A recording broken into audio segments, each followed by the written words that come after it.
Oh, nous avons tous bien chanté, que Dieu soit loué. Alors, ce matin, nous avons notre thème. Je ne sais pas si...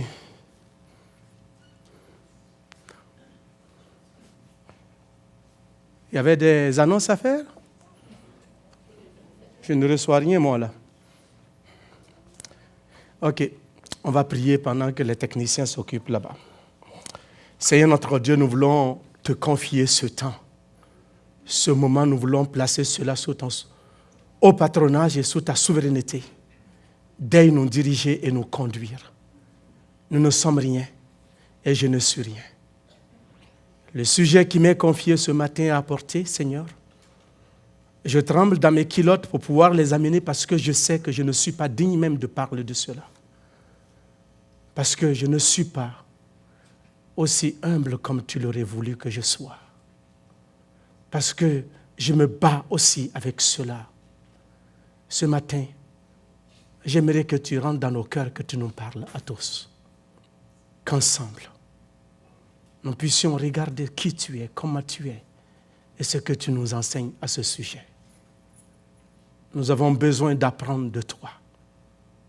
Sincèrement, j'aurais souhaité que ce soit toi qui sois là, physiquement, pour parler. Mais tu as promis d'être avec nous et d'être devant nous. Alors je me fie à ta parole que ce matin, tu es parmi nous, que tu vas me conduire dans ta grâce, afin que je puisse parler à mes frères et sœurs, mais aussi à moi-même. Au nom de Jésus-Christ. Amen.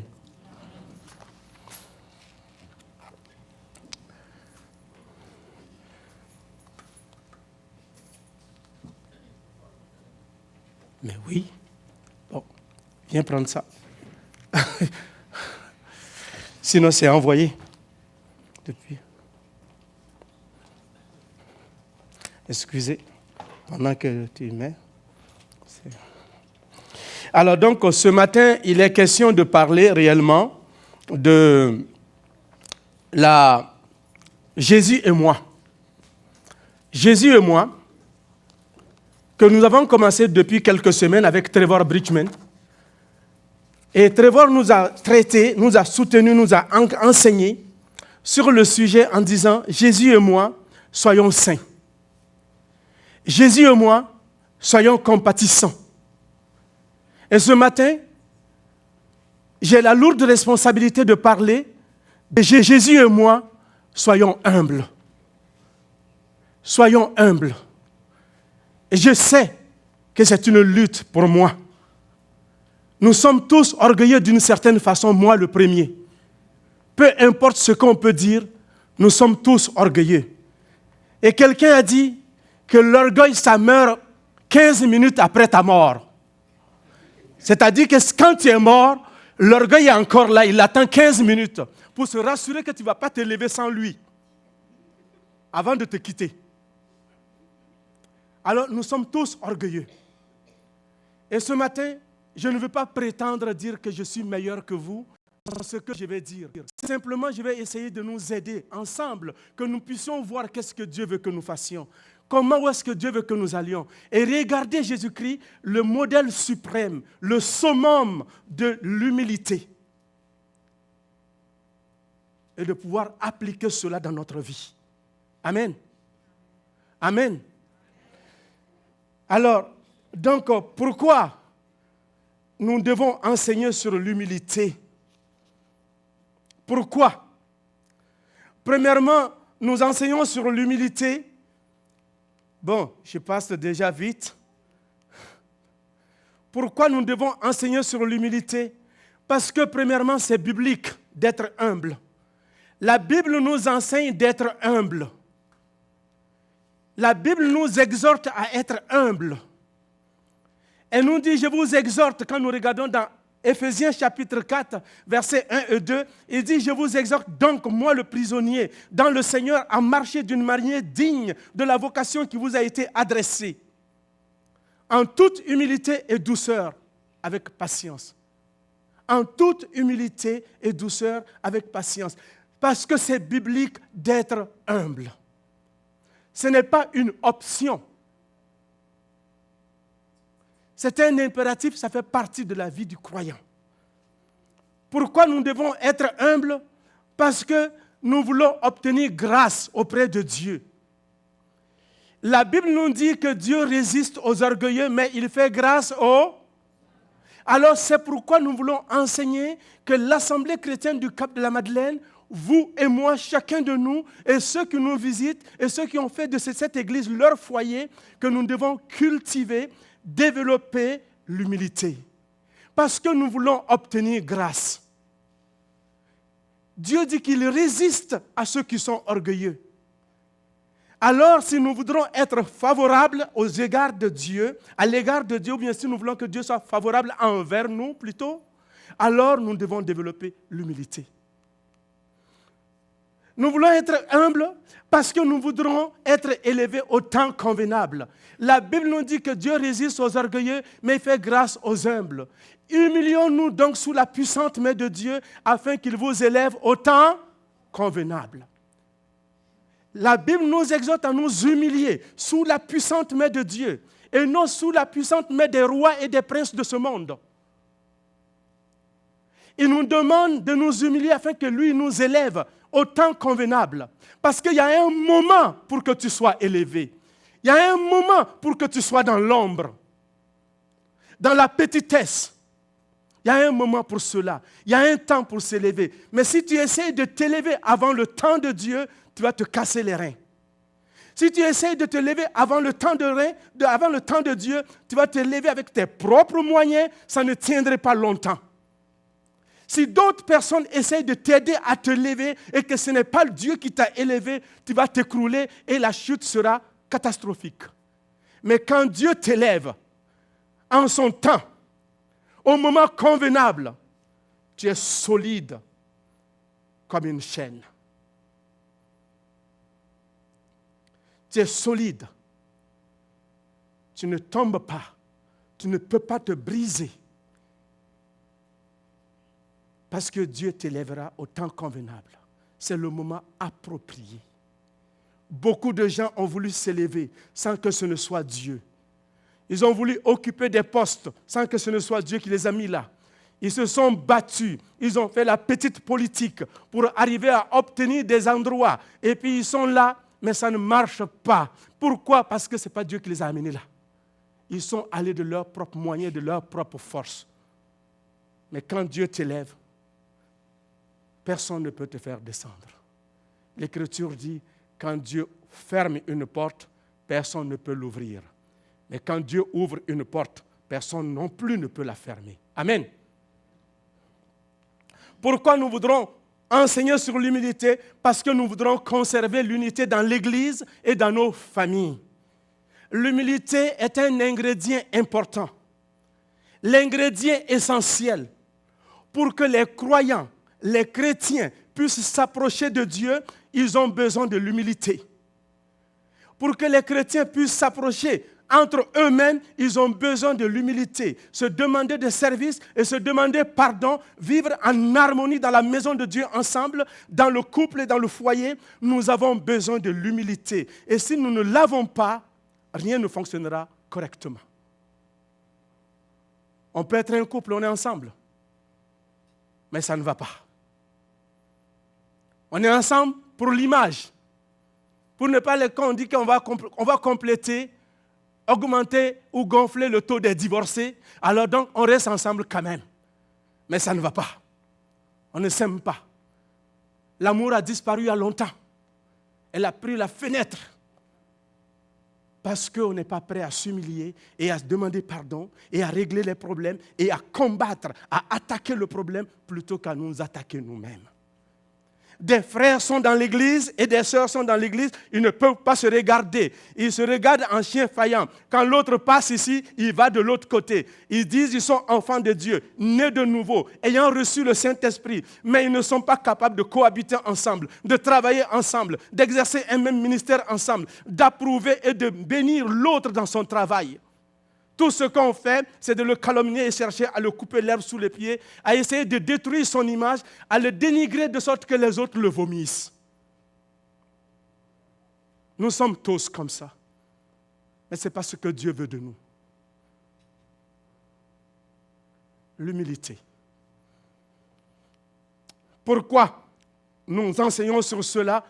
Pour donner un coup fatal à toutes nos ambitions égoïstes et orgueilleuses. Nous voudrons donner le coup de grâce à l'orgueil qui nous empêche de vivre en paix les uns avec les autres.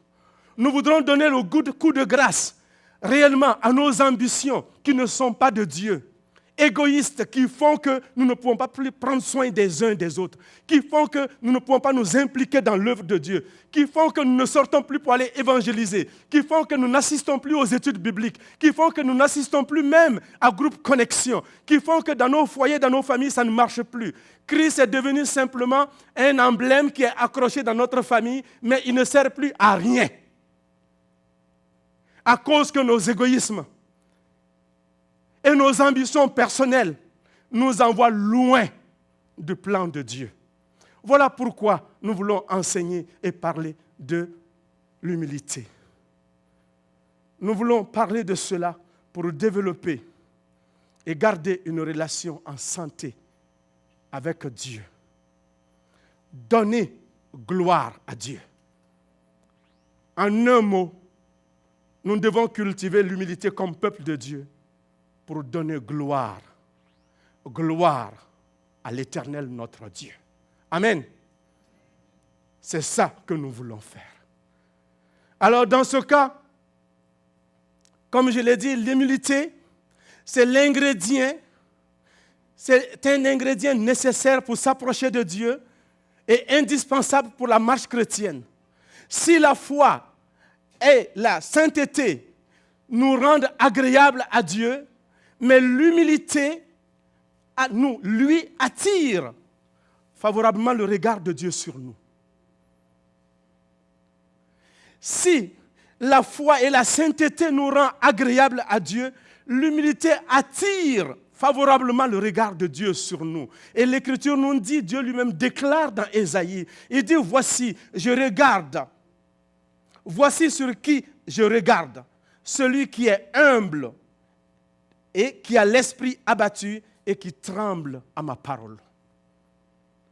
Dieu est en train de dire, si tu veux que j'aie ton attention, si tu veux que moi je te donne de l'attention, voilà ce que tu dois être, sois humble.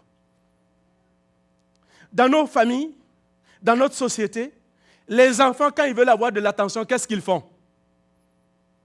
Hein? Bianca, qu'est-ce qu'ils font? Nolan, il fait quoi quand il veut avoir de l'attention? Il pleure. Beaucoup d'enfants pleurent. Même les madames, quand elles veulent avoir de l'attention, elles pleurent. Mais c'est vrai, c'est normal. Et moi, je suis incapable de supporter les larmes. Parce que quand je vois un adulte qui pleure, je capote. Ça me déstabilise totalement. Je trouve que c'est trop grave, je ne sais pas quoi faire. Jusqu'au jour, quand ma femme pleurait, je m'inquiétais. Jusqu'au jour, un grand frère m'a dit, Adama, ce n'est pas toujours quand une femme pleure que c'est forcément grave. Mais c'est bon de temps en temps qu'elle pleure. Parce qu'elle va voir la voisine qui passe ou bien une dame qui passe qui a un problème, elle ne la connaît ni d'Adam ni d'Ève, mais elle compatit. Sa mère, son cœur de mère fait qu'elle compatit et pleure. Et pleurer n'est pas une faiblesse, c'est aussi une force. Amen. Donc, on veut attirer l'attention des gens, on va pleurer, on va chialer, on va faire de bruit. Et il y en a même là, je vois que dans la société aujourd'hui, quand tu sors, excusez-moi mes sœurs, je n'ai rien contre vous là, mais c'est ce que j'ai constaté que je dis. Elles vont s'habiller en pantalon moulant. Et les talons là, tu entends les bruits là, kaou, kaou, kaou, kaou, kaou. Et puis tout le monde tourne la tête pour regarder. Pourquoi? Parce qu'elle va avoir l'attention. Mais Dieu dit, ce n'est pas ça qui attire moi mon attention. Si tu veux avoir mon attention, sois humble. Si tu es humble, tu vas avoir toute mon attention. Je vais avoir un regard favorable sur toi. Est-ce que nous voulons que Dieu ait un regard favorable sur nous? Est-ce que nous voudrons ça? Est-ce que nous cherchons cela? Est-ce que nous désirons cela? Alors nous devons être humbles, frères et sœurs. Mais si nous devons être humbles pour obtenir l'attention de Dieu et tout cela, alors qu'est-ce que c'est que l'humilité? Alors, l'humilité, selon le dictionnaire antidote que j'ai regardé, et l'humilité est définie comme étant humble, modeste, simple, sans prétention, sans éclat. Quelqu'un qui est humble, quelqu'un qui a de l'humilité, c'est quelqu'un qui est humble, qui est modeste, qui est simple, qui ne se pète pas les bretelles, qui ne pète pas la broue. N'est-ce pas? En bon québécois, ils disent souvent qu'il pète plus haut que le trou. C'est ça. Ou bien je me trompe, c'est pas ça? Alors donc, on ne veut pas ça. Alors que Dieu nous aide. Alors, l'humilité, c'est ça. C'est ce que le dictionnaire nous dit. Mais dans le grec, on nous dit l'humilité, selon le grec, c'est un mot qui fait référence à l'humilité d'esprit. La Bible nous dit « Heureux les pauvres en esprit », n'est-ce pas? Car le royaume des cieux est à eux. Ça fait référence à cela.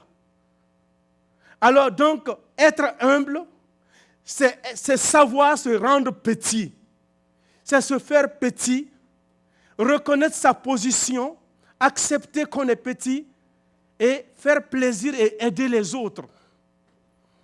Et être humble, c'est être modeste. On peut dire que quelqu'un a un travail modeste. Il a une modeste femme et un modeste mari, un modeste emploi. Il parle d'une manière modeste. On peut dire tout cela pour parler de la simplicité des gens. Alors, ce que l'humilité n'est pas. Maintenant, nous savons ce que c'est que l'humilité. Ce que l'humilité n'est pas. L'humilité, ce n'est pas de dire que je suis humble. Quand je commence à dire moi-même que je suis humble, il y a un problème. Le sucre ne dit pas aux gens que l'huile est sucrée, mais cependant, on l'achète. Vous êtes d'accord? C'est les autres qui doivent te louer et non toi-même. Avez-vous déjà vu un livre où quelqu'un a écrit « L'humilité, voici comment je l'ai acquis » ? Non, s'il écrit ça déjà, il a perdu son humilité. Il n'a plus. Ça n'existe pas. L'humilité, ce n'est pas de se mépriser ou de se dévaloriser. Ah, moi, je suis rien. Moi, je suis de la chenoute. Moi, je suis de la crotte. Je ne vaux rien. Je suis comme ci. Je suis comme ça. Ce n'est pas de se dénigrer. C'est être stupide quand tu fais ça. Quand nous faisons cela, c'est être stupide. Parce que Dieu ne dit pas que tu es comme ça. Dieu dit, tu es mon enfant. Quand tu es chrétien, né de nouveau. Dieu dit, je t'ai racheté au prix de Jésus-Christ. Tu as de la valeur pour moi. Dieu ne dit pas que tu ne vaux rien. Et quand tu étais dans l'état de péché, Dieu est venu te chercher, il t'a fait asseoir avec les grands et il dit maintenant tu es mon fils, tu es héritier et co-héritier avec Jésus-Christ. Mais si toi tu te dénigres, tu crois que c'est être humble, ce n'est pas être humble, c'est être stupide. L'humilité, c'est être capable de se juger à sa juste valeur et d'accepter ce que nous sommes et ce que les gens disent de nous que nous sommes et que nous le sommes devant Dieu. Amen. Ce n'est pas de se dévaloriser ou de se faire croire ce que tu n'es pas. L'humilité, ce n'est pas de rejeter les compliments. Parce que des gens, on va les remercier, on va dire, ils ont fait quelque chose de bon, on va leur dire merci, c'est très bien fait. On va dire non, c'est pour le Seigneur, c'est le Seigneur qui l'a fait. Oui, on sait que le Seigneur l'a fait. Si on te dit merci, ça enlève quoi dans le Seigneur? Ça n'enlève rien dans le remerciement du Seigneur. Ça n'enlève rien dans la bonté de Dieu. Nous avons le droit de nous remercier les uns les autres, être reconnaissants. Si quelqu'un vient te dire « Merci mon frère parce que tu as bien joué »,« Merci mon frère Billy parce que tu viens de permettre que mon PowerPoint fonctionne »,« Merci telle personne, monsieur X temps », alors nous devons accepter cela, nous devons dire « Merci, cela me fait plaisir ». Ce n'est pas de l'orgueil. Tu as rendu un service et on te remercie.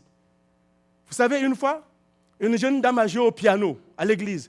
Quand elle a fini de jouer, le pasteur est allé la trouver et dit « Mademoiselle, vraiment tu as bien joué, c'était bien ». Elle dit « Non, ce n'est pas moi, c'est le Seigneur ». Le pasteur dit « Non, si le Seigneur jouait, il jouerait mieux que ça ». Si c'était le Seigneur qui était au piano, il jouerait mieux que ça. Vous voyez, ça c'est de la fausse humilité. Donnons gloire à Dieu et acceptons ce qui nous revient comme crédit sans se vanter. L'humilité, alors quand nous regardons cela, on dirait que je suis parti plus loin. Alors, donc voilà ce que nous devons faire. Et nous devons comprendre cela. L'humilité, ce n'est pas de s'habiller pauvrement non plus. J'ai habité en Côte d'Ivoire, j'ai travaillé avec un missionnaire qui était venu nous visiter, qui n'était pas de la même mission que nous, mais qui voulait apprendre ma langue pour pouvoir parler aux gens et puis faire de l'évangélisation. Il est allé faire habiter sa famille dans un quartier missionnaire bien cossu, bien développé. Ce n'est pas mauvais parce qu'ils sont des expatriés, ils viennent, ils ne peuvent pas habiter n'importe où. Il comprend ça. Et puis il a décidé d'aller louer une cabane dans un quartier populaire des pauvres, et puis il porte des chemises et des pantalons troués, délavés, et puis il vient tous les jours, il dort là-bas une nuit par semaine, et puis il essaye de faire croire qu'il est comme eux, et puis lui il vient en voiture, une belle voiture, il vient stationner, et puis il va dormir dans un taudis. Est-ce que vous pensez que ça marche? Je lui ai dit, ça ne marche pas mon ami. Il dit, pourquoi? Je dis, parce que les gens dans le taudis, là, ils ne sont pas fous. Eux, ils ne sont pas pauvres parce qu'ils veulent être pauvres. C'est les conditions qui les ont mis dans ça. Mais toi, tu as les moyens, ils savent que tu n'es pas ici tous les jours. Ils savent que tu habites dans tel quartier. Ils te voient à l'hôtel Ivoire avec tes enfants à la piscine. Puis toi, tu viens faire ça, tu t'habilles comme ça pour essayer, tu ne les gagneras pas comme ça. Sois toi-même. Ils te préféreront comme ça que d'être autre chose. Et il a écouté le conseil, il a appliqué, ça l'a beaucoup aidé dans l'implantation de l'Église. C'est ce que nous devons faire. Nous ne devons pas essayer d'être quelque chose d'autre que nous ne sommes pas. Amen.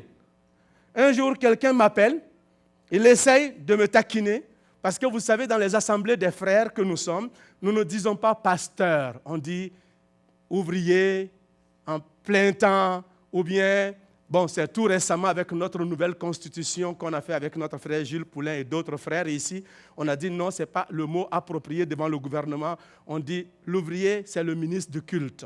Alors, au pasteur, c'est ça qui est reconnu devant tout le monde, c'est ça que les gens comprennent, sinon on dit ancien ou ceci, cela. Alors, un jour, il y a un frère qui me taquinait, il dit, alors, bonjour, monsieur le pasteur. J'ai dit, ouais, tu le fais bien, car je le suis. Ah, il était surpris. Il ne s'attendait pas à cette réponse-là. Il dit, mais tu es devenu baptiste ou quoi? J'ai dit, non, mais je voulais te répondre pour te montrer que ce que tu voulais me jouer comme tour, je t'ai joué le tour toi-même. L'arroseur arrosé, n'est-ce pas? C'est ça. Alors, donc, soyons simples et humbles. Jésus même, on lui disait, Seigneur, Maître. Il dit, tu fais bien, car je le suis. Il n'a jamais dit, oh non, non, non, non, non, moi je ne suis pas Seigneur, je ne suis pas le Maître, c'est au ciel. Non, il a accepté. Si tu as quelque chose, tu as un patron, accepte cela. Tu joues un ministère, tu joues une musique, on te dit que tu es ceci, accepte-le.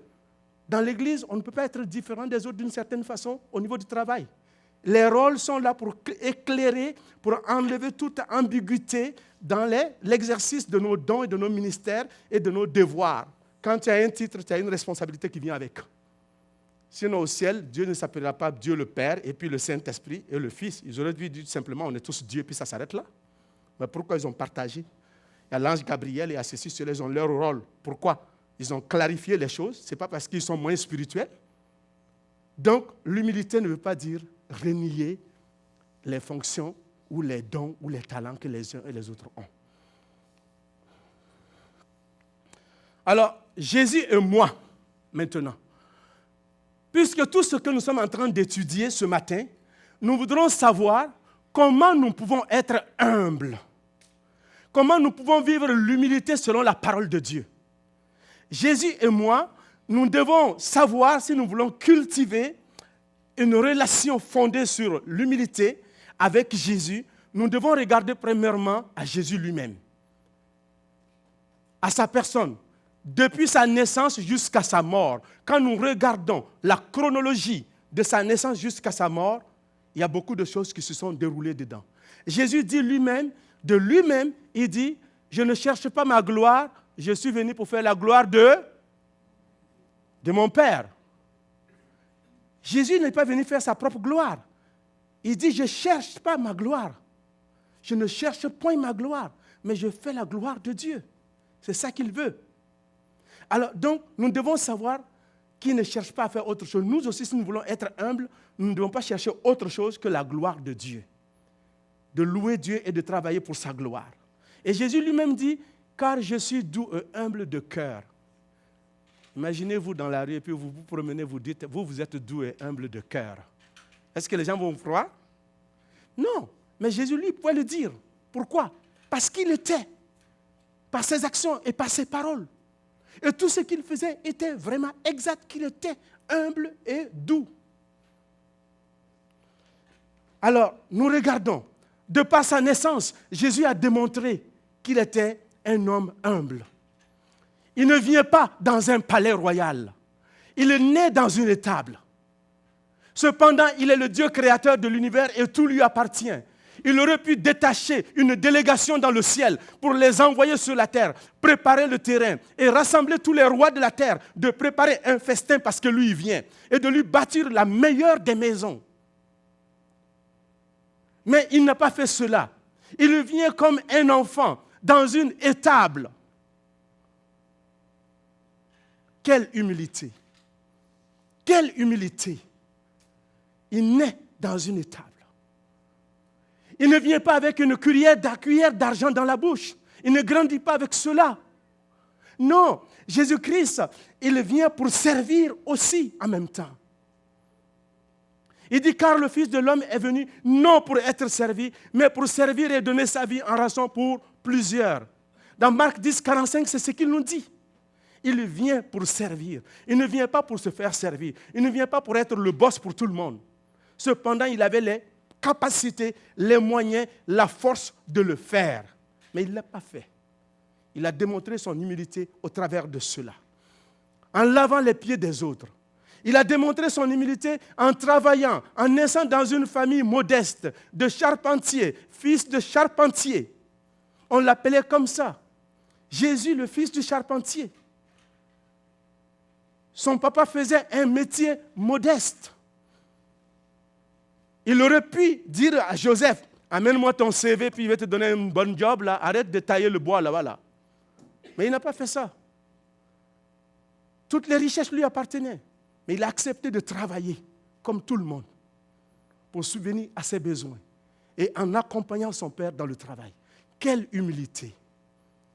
Cependant, celui même qui l'apprenait à travailler, c'est lui qui l'a créé. Imaginez-vous. Et puis, il accepte de le suivre. Jésus fait une rentrée triomphante à Jérusalem. Dans son entrée triomphante à Jérusalem, il ne vient pas sur un cheval, il rentre avec un âne. Monté sur le dos d'un âne, il démontre son humilité. Il aurait pu venir en galopant sur des chevaux, mais il vient humblement. Et l'Écriture, cela confirme les prophéties qui avaient été dites par Zacharie dans chapitre 9. Il dit, sois transportée d'allégresse, fille de Sion, poussez des cris de joie, fille de Jérusalem. Voici ton roi vient à toi. Il est juste et victorieux. Il est humble et monté sur un âne, sur l'âne le petit d'une ânesse. Et Matthieu reprend cela dans les évangiles pour confirmer l'accomplissement de la prophétie. Le Messie qui monte sur un âne. Mais l'Écriture nous dit dans l'Apocalypse, quand il va venir, il ne vient pas comme ça, il vient sur des chevaux. Il vient pour une bataille. Il vient en vainqueur. Mais là, il est venu humblement pour rassembler, pour appeler les gens à la repentance. Quelle humilité! Jésus est devenu humble. On l'a frappé. J'en passe, on l'a battu, on a craché sur lui. Et tous ceux qui l'ont porté main, ils pouvaient tous leur casser la gueule à chacun. Mais il ne l'a pas fait. Même quand Pierre a enlevé son épée dans sa poche pour couper l'oreille du centenier qui était là, il dit, remets ton épée à sa place. Si j'avais besoin, j'aurais fait venir une légion d'anges. 12 000 anges. Il aurait pu faire descendre cela pour le défendre. Regardez le dégât qu'un seul ange a pu faire à Sodome et Gomorrhe. Imaginez-vous combien d'anges, 12 000 anges, leur dégâts, qu'est-ce que ça va faire? Mais Jésus n'a pas fait cela. En étant en position de force et de capacité de se venger, il ne s'est pas vengé. Il pouvait rendre coup pour coup, il ne l'a pas fait. Pourquoi? Par humilité. Nous, quand on nous frappe, et qu'on n'est pas capable de rendre notre coup, on dit, bon, je laisse pour moi à Dieu. C'est parce que tu n'es pas capable, hein? Le gars, il est plus fort que toi. Sinon, s'il n'est pas plus fort que toi, tu vas rendre ton coup. Mais tu sais que tu ne peux pas le frapper, tu dis, bon, je laisse ça à Dieu. Ça, c'est parce qu'on n'est pas capable. Mais un enfant de Dieu, né de nouveau, en Jésus-Christ, quand il est humble, il ne rend pas le coup par coup. Il remet toute vengeance à Dieu. C'est ce que l'Écriture nous dit. La vengeance à Dieu, la rétribution à Dieu. Nous devons faire ça. Alors, comment Jésus a-t-il démontré son amour, son humilité? Nous venons de voir quelques-uns. Mais Jésus a démontré son humilité dans un endroit plus précis qui est plus puissant que tout, que toute la Bible en parle. Le summum de toute l'humilité de Jésus-Christ s'est démontré dans Philippiens chapitre 2. Nous pouvons ouvrir nos Bibles, s'il vous plaît. Philippiens chapitre 2. À partir du verset 5.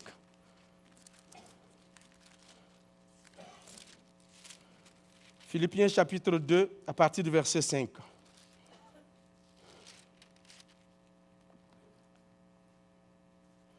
L'Écriture nous dit, « Ayez les sentiments qui étaient en Jésus-Christ, lequel, existant en forme de Dieu, n'a point regardé comme une proie à arracher d'être égal avec Dieu. Mais il s'est dépouillé lui-même, en prenant la forme de serviteur, devenant semblable aux hommes, ayant paru comme un simple homme. Il s'est humilié lui-même, en se rendant obéissant jusqu'à la mort de la croix. C'est pourquoi aussi Dieu l'a souverainement élevé et lui a donné le nom qui est au-dessus de tout nom, afin qu'au nom de Jésus-Christ, tous genoux fléchissent dans les cieux, sur la terre et sous la terre, et que toute langue confesse que Jésus-Christ est Seigneur à la gloire de Dieu. Amen. Là, Dieu a démontré toute sa puissance. Jésus a déployé toute son humilité. Ce que nous avons vu, ça c'était de sa naissance jusqu'à avant la croix. Mais maintenant, avant d'aller sur la croix, il a démontré tout. Et c'est les disciples qui rendent témoignage de cela, qui dit comment il a démontré son humilité. Il a manifesté son humilité en faisant quoi? En prenant la forme de serviteur, en devenant semblable à nous. On dit lequel, verset 6, on dit lequel existant en forme de Dieu, c'est-à-dire qu'il était Dieu, n'ayant point regardé comme une proie à arracher son égalité avec Dieu. Il aurait pu dire, Dieu là, moi je ne descends pas pour aller sur la terre. Je suis aussi Dieu comme toi. Le Saint-Esprit est Dieu comme moi. On est tous égaux, je ne descends pas. Et puis personne ne le forcera à descendre. Parce que la Trinité ne se conteste pas. Ils sont d'accord, unis ensemble. Ils font tout dans l'harmonie. Il n'y a pas de chicane entre eux. On n'a jamais vu le Saint-Esprit critiquer le Père avec le Fils, ni le Fils critiquer avec le Père le Saint-Esprit. Ils sont tout le temps en harmonie, ils se suffisent entre eux. Alors Jésus vient pour accomplir. On dit qu'il était Dieu, et il est Dieu encore, il n'a pas changé. Jean-Paul Bernet disait ceci, il dit Jésus en devenant homme, on dit qu'il s'est dépouillé, mais quand tu fouilles l'Écriture, il ne s'est pas dépouillé. En fait, il a ajouté. Parce qu'il n'a rien enlevé dans sa divinité pour devenir humain. Sinon, il ne sera plus Dieu. S'il a enlevé quelque chose dans sa divinité, alors Jésus n'était pas 100% Dieu sur la terre. Et s'il n'est pas 100% Dieu sur la terre, alors notre théologie sur la Trinité, sur la divinité, sur la Christologie n'est plus bonne. Elle n'est plus bonne, il faut la changer. Jésus-Christ était Dieu pleinement et pleinement homme. Il a pris une forme humaine. Alors on dit qu'il est devenu serviteur, esclave pour servir. Il n'est pas venu en tant que roi. Il n'est pas venu en tant que patron. Mais il est venu dans une posture de serviteur. Quelle humilité! En devenant semblable aux hommes. Et on dit, devenant un simple homme.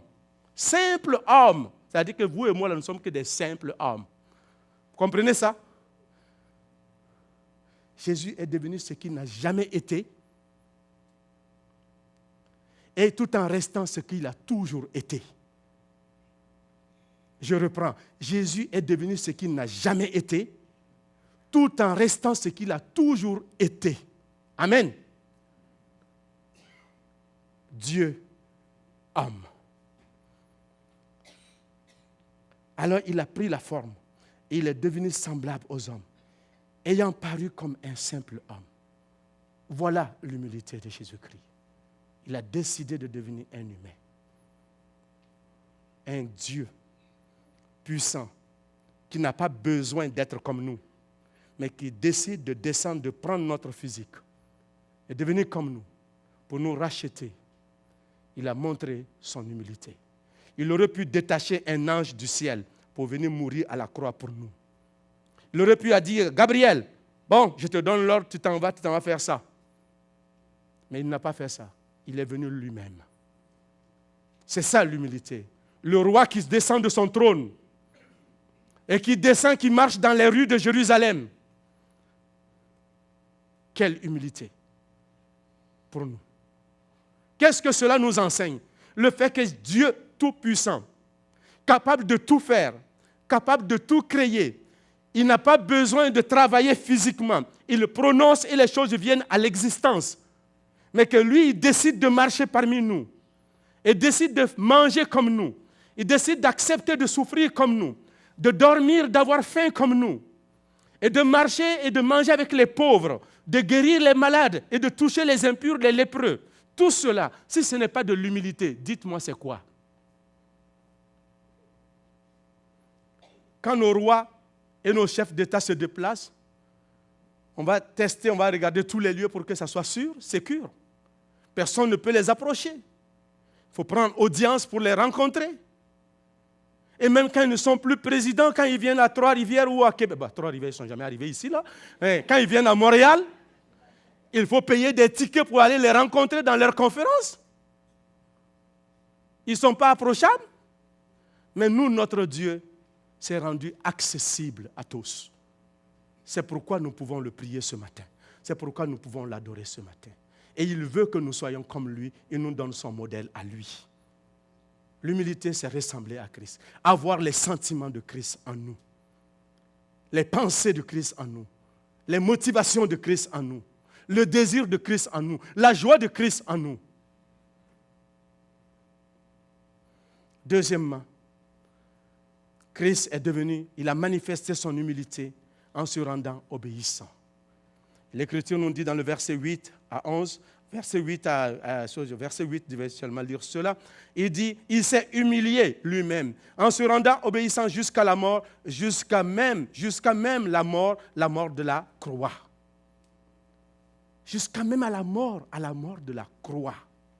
Je ne sais pas pourquoi ils ont dû ajouter le même là. Jusqu'à la mort, jusqu'à même à la mort de la croix. En français, quand on dit jusqu'à même là, ça veut dire quoi, David? Même là. C'est encore plus, hein? Il ajoute dessus pour aller plus loin. Qu'il est allé au-delà du delà. Il a fait plus l'obéissance. Il a démontré son humilité en obéissant. La question ce matin, sommes-nous obéissants, nous? Notre humilité, si nous disons que nous sommes humbles, nous devrons le démontrer dans notre obéissance à la parole de Dieu. Nous devrons le démontrer dans notre obéissance en faisant son service, en travaillant pour lui. Nous devrons le démontrer dans notre obéissance en prenant soin des uns des autres, comme Christ a pris soin de tout le monde. Il est devenu obéissant pour aller mourir, pour que tout le monde entier soit réuni avec Dieu, soit réconcilié avec Dieu. Il n'a pas fait ça pour son propre intérêt. C'est pourquoi l'Écriture nous dit avant, quand nous regardons Philippiens, avant, chapitre 2, verset 3, l'Écriture nous dit ceci. Chapitre 2, verset 3. Il dit, ne faites rien par esprit de parti ou par vaine gloire, mais que l'humilité vous fasse regarder les autres comme étant au-dessus de vous. Que chacun de vous, au lieu de considérer ses propres intérêts, considère aussi ceux des autres. Jésus a considéré ton intérêt et mon intérêt. Il s'est humilié, il a obéi jusqu'à la croix. Son obéissance, ce n'était pas pour lui, c'était pour toi, pour moi. Est-ce que je suis prêt à obéir pour que mon obéissance, le profit de mon obéissance rejaillit sur quelqu'un d'autre?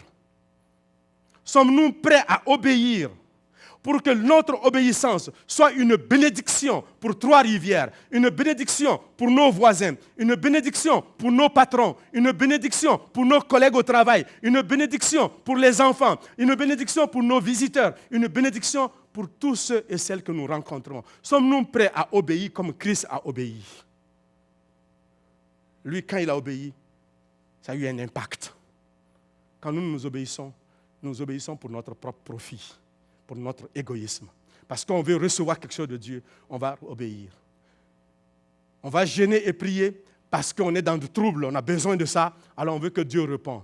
Ah Seigneur, le mari là, ça ne vient pas, donc je vais rentrer dans le jeûne, 40 jours pour que je trouve un mari. 40 jours pour que je trouve un mari, une femme. 40 jours parce que je vais être guéri d'une maladie quelconque. Mais est-ce que, avant que je ne tombe malade, est-ce que je rentrais dans le jeûne et la prière pour que des âmes et des hommes soient sauvés pour la gloire de Dieu? Est-ce que par mon obéissance, je suis prêt à sortir, d'aller dans les rues de Trois-Rivières, sillonner Cap de la Madeleine, par obéissance, pour que l'évangile soit propagé et proclamé, sort des 4 murs de notre église? Ou bien par mon égoïsme, on va dire, ok, ils peuvent mourir là-bas, ce n'est pas grave, moi je suis sauvé, je vais m'envoyer au ciel. Ben, quand Jésus viendra me chercher, je vais leur dire, bye bye. Bye bye. Est-ce que c'est ce que nous pensons faire? S'il vous plaît, frères et sœurs, que Dieu nous aide. Voilà comment Jésus a démontré son humilité. Maintenant, dans un mot, comment nous pouvons, le fait que Jésus est mort à la croix pour moi, le fait qu'il a obéi, le fait qu'il s'est transformé en devenant un simple homme pour nous. Maintenant, nous, comment nous pouvons maintenir notre relation avec Dieu? Nous savons ce que c'est que l'humilité, nous connaissons ce que n'est pas l'humilité, nous savons que le modèle que Christ nous a montré, nous, en tant que chrétiens, comment devenir humble et se maintenir dans l'humilité tous les jours dans notre relation avec Dieu et dans notre relation avec notre prochain. Voilà ce que nous pouvons faire en dépendant de Dieu. Comment? Chaque jour, par la prière. Quand je prie, je montre à Dieu ma dépendance. Je ne montre pas que je suis suffisant. Je montre mon insuffisance en disant, Dieu, j'ai toujours besoin de toi. Je ne suis pas capable de vivre par moi-même. Alors je suis sur l'aspirateur, comment on appelle ça? Respiratoire artificiel. Si on lâche, qu'est-ce qui arrive? On meurt. Alors il faut que Dieu soit ton respiratoire artificiel, spirituellement. Sans lui, tu n'es rien. Sans lui, je ne suis rien. Alors en priant, je suis en train de démontrer ma dépendance en Dieu. En demandant pardon tous les jours, je suis en train de montrer que je suis pécheur et que j'ai besoin du pardon de Dieu et que je ne suis pas encore parfait. Comme ça, je ne regardais pas les autres avec les airs bizarres. Parce que je me rappelle que je suis pécheur. En obéissant et en me soumettant, en travaillant pour lui, prêt à payer n'importe quel prix pour que son nom soit glorifié à tout moment. En étudiant les attributs de Dieu, ça m'amène à savoir la grandeur de Dieu, la bonté de Dieu, l'omnipotence de Dieu, l'omniscience de Dieu, la sainteté de Dieu m'amène à reconnaître ma petitesse et à reconnaître que je suis un pécheur, comme Ésaïe a dit. Saint, saint est l'Éternel des armées, toute la terre est remplie de sa gloire. Il dit, lui, il était un pécheur, dans Ésaïe chapitre 6. Quand Ésaïe a vu le Dieu Tout-Puissant assis sur le trône, alors il s'est rendu compte de son état. Alors chaque fois quand nous allons étudier les attributs de Dieu, la bonté et la sainteté de Dieu, alors nous allons nous rendre compte de notre petitesse et de notre condition de pécheurs qui ont besoin continuellement de Dieu. Alors, nous devons aussi nous rappeler de la grâce de Dieu envers nous. C'est un moyen pour nous garder humbles. Me rappeler que j'étais pécheur, que Dieu m'a pardonné. Mais cela me donne l'occasion aussi de pardonner mon frère en face de moi et ma soeur en face de moi quand il m'offense, quand il me blesse. Je ne monte pas sur mes chevaux, je descends de mes chevaux. Et puis je fais grâce comme Christ m'a fait grâce. C'est comme ça que nous pouvons nous maintenir dans l'humilité. Et comment nous maintenir dans l'humilité à l'égard de nos frères et sœurs? C'est en n'ayant pas une haute opinion de nous-mêmes. L'Écriture nous dit, n'ayez pas une haute opinion de vous-même. Quand je commence à me prendre pour un autre, alors je vais mépriser mes frères et sœurs. Alors si je vais garder l'unité dans le sein, au milieu du peuple de Dieu, l'unité dans le travail que je fais, l'unité ensemble comme Église, alors nous devons apprendre à nous considérer les uns les autres, à avoir de la reconnaissance et à valoriser les uns les autres plutôt que de les dénigrer, que de les critiquer. Plutôt de voir ce qui n'a jamais été fait, essayons de voir ce qui a été fait et encourageons-nous ensemble à faire ce qui n'a pas été fait. Amen. Plutôt que de dire, ouais, tu n'as pas fait ça, tu n'as pas fait ça, tu n'as pas fait ça. Vous savez, une fois, c'est arrivé comme ça. Une sœur que je connais, je ne dirai pas son nom, son mari a peinturé la maison, elle était fatiguée et devait déménager dans leur nouvelle maison. Son mari a passé du temps à travailler, à peinturer toute la maison. La madame arrive, au lieu de dire, chérie, waouh, tu as fait une bonne job, c'est vraiment bien. La madame n'a pas dit ça. Elle dit, ah ouais, mais ça, c'est pas bon. Ça, c'est pas fait. Tu as manqué ici, tu as manqué ici. Le frère, il est venu me voir, il dit, il pouvait mourir. J'ai dit, pourquoi? Il dit, parce qu'au moins, si elle m'avait dit, oui, le travail est bien fait, mais il y a des retouches qu'on va faire ensemble. Mais tout ce qu'elle a pu voir, c'est ce qui n'a pas été fait. Mais tout ce qui a été fait, elle n'a pas mentionné. Je parle des sœurs, mais des fois, il y a des frères qui sont comme ça. S'il vous plaît, encourageons-nous, frères et sœurs. Encourageons-nous. Quelqu'un qui est humble sait reconnaître la valeur des autres. Quelqu'un qui est humble sait encourager les autres à pouvoir mettre leurs dons et leurs talents en valeur. Quelqu'un qui est humble, quand on est dans sa présence, on ne se sent pas petit, on se sent grand. Parce qu'il nous aide à être grands. Amen. J'ai beaucoup à dire, je ne pourrai pas tout les dire. On va aller à notre conclusion. Si nous voudrons être humbles, si nous voulons grandir dans le Seigneur, si nous voulons garder l'humilité en nous, alors ayons les sentiments qui étaient en Jésus-Christ.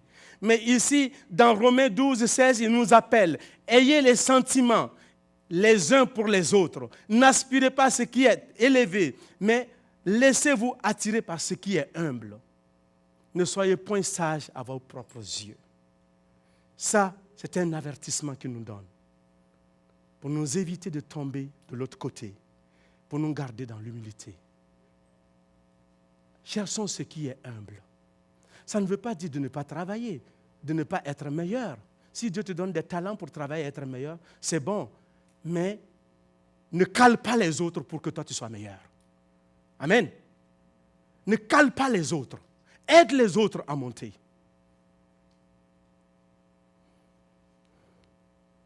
En conclusion, si nous voulons être humbles, nous voulons garder l'humilité et demeurer humbles avec notre Seigneur Jésus-Christ, nous revenons à notre premier verset au début, chapitre 2, verset 5.